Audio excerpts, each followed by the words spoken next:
This is iRadio, the fountain of communication.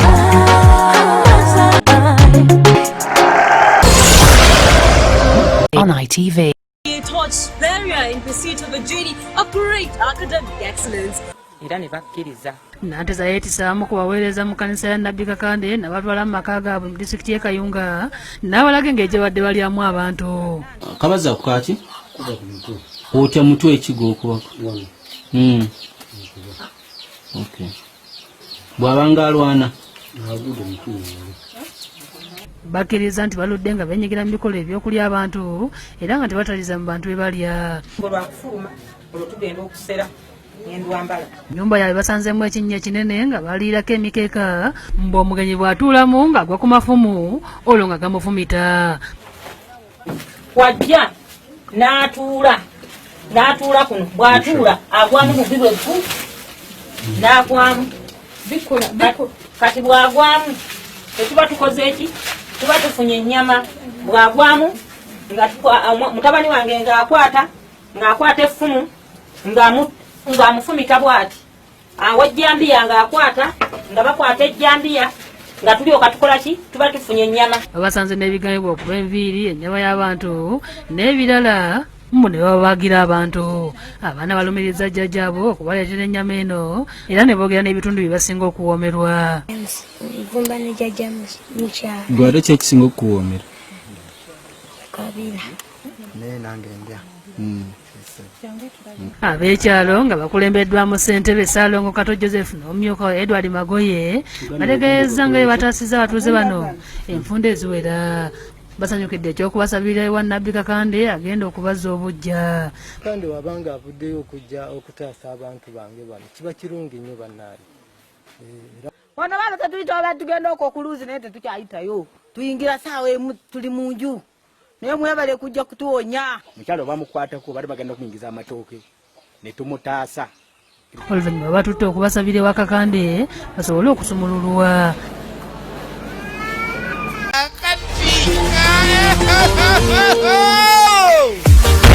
Firimu yino mumuluka Kabizzi ekyalo Wankwalo bambabirire mu Buyugwe tutuuse awali ejjinja ery'ebyewuunyo era saayisa omu twayisa abantu basatu ttiimu yaffe nga bw'ogimanyi omwana Soda Enoka Mike omwana Woota ne Pulezidenti Saido Mane ku kamera. Kati twolekedde ejjinja ery'ensasaga erikola ebyamagero.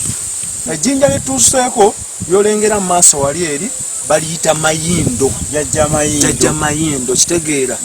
Era abantu kiwanuuzibwa nti bajja waneno ne basaba ki? Basaba buli kye baagala. Jjajja n'abibawo oyagala gaggawala kati gwali ebweru pasipoti yakugaza amayinjo galengerawo agakola sitayiro bwetyo.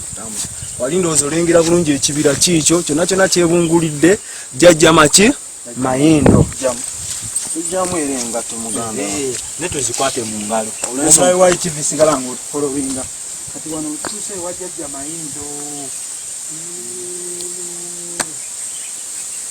Wano ewa Jjajja Mayindo wano wetusabira.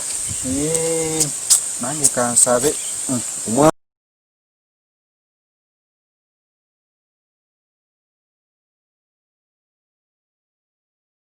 Ompa omukisa mu byenkola nange mbeeko ow'enjawulo ne ITV eyongera okukulaakulana n'okugaggawala. Yesewa. Jjajja Mayindo kitegeezebwa nti okubika Jjajja bamubika enkuba ereme mukuba. Enkuba ereme kuba Jjajja n'omusana guleme mukuba. Jjajja Mayindo bw'olaba agabye ebyobugagga bingi abantu bavuze amamotoka wano ku Jjajja byonna biri waffe Kyaggwe mu Buyukwe. Mu Bukunja. Agabi wa ITV gano gonna mayinja gali waffe wano eno era nga tugabeeramu ne tugakoleramu ne Pulezidenti agenze kusaba Jjajja bino Kyaggwe kati abantu bajja ne bawummulirako wano so okujja n'owummula nekya yonna eri waffe Kyaggwe wano kati bwe nazza ajja atugoberera gano amayinja Katonda yagatonda nga gabyewuunyo era nga ogeetegereza gakola gano gonna nno makubo.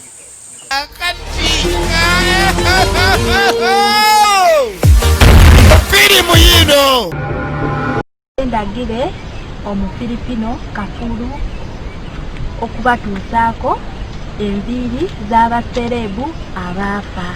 Ndagire aliko okubatuusaako enviiri ez'emusangwa ng'okugeza Ntibugwe Nankya. Together we are happy.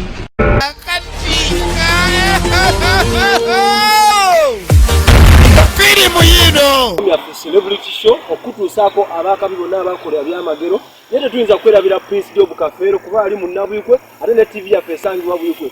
Kati mu lugendo lwe tulimu olw'okwolekeza amalaalo sitole ya Kafeero wano wetutuuse bayitawo eno ye Sserubiri. Kano akapande kakulaga nti Masaaba era ndowooza olaba ali kufunuzaawa Masaaba tukwolekedde tugenda ku malaalo yennyini gye baazika Kafeero.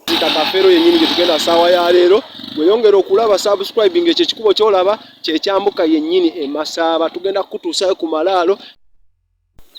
Abalabi ba ITV mwena abazze batufollowinga oli program Celebrity Connection n'endawula Daniel omwana Soda naye Christian Kamike Soda. Christian Kamike Water. Olwaleero tufunye chance tutuseeko ewa mujjajja waffe taata waffe mu Katemba mu mirimu bitone mu skills omugenzi Joe Paulo Kafeero. Paulo Kafeero ya mirembe. Naffe awano baasiiga eyali Nakinku w'okuyimba kadongo kamu yafa mu 2007 the late Joe Paulo Kafeero. Wano wenyingira nagikwata naye basebo ne banyabo yali muyimbi waffe nga tumwagala nnyo kyekino ennyumba ey'olubeerera gye baagala oziibuula era ng'osoma no bakulaga nzaalibwa mu 1907 n'afa mu 2007 mu Gwokutaano. Ku malaalo kuliko bayibuli bbiri, kuliko bayibuli ey'Oluzungu kubeerako ne bayibuli ey'Oluganda kitegeeza ali musajja mukkiriza lwakuba balabira zaala balabika beeyagaliza byabo tebaali bakkiriza nga bali omwoyo gwa ssente gutuka ne gufuula abantu. Naye genda ku YouTube tugenda kuleeteranga bingi. Ono ali musajja mu Nakinku mu Uganda era ffe tumuyita Nabbi abagala music wa Uganda tumuyita Nabbi wa Uganda. Tuli Masaaba mu Bukunja weyongere okulaba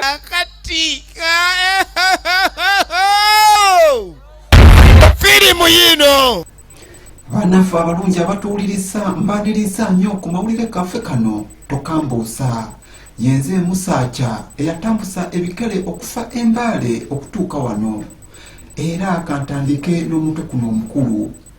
Omusesi ow'emisana wuno aserera ssente. Wazuusewo omusesi atandise okusera emisana tuku ng'ensi yonna eraba. Omusesi ono ayokeddeko n'omusasi waffe akambye nti okusera ekiro kusala nnyo kubanga abantu abasinga obungi babeera beebase.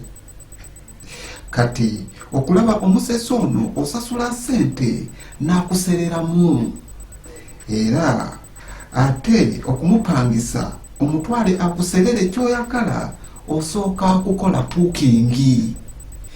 Abantu basanyukidde nnyo enkola eno ey'okusera emisana era ne basaba n'abantu abalala nga bamalaaya okukikoopa kubanga ensi weetuuse yeetaaga abantu abakola essaawa 24.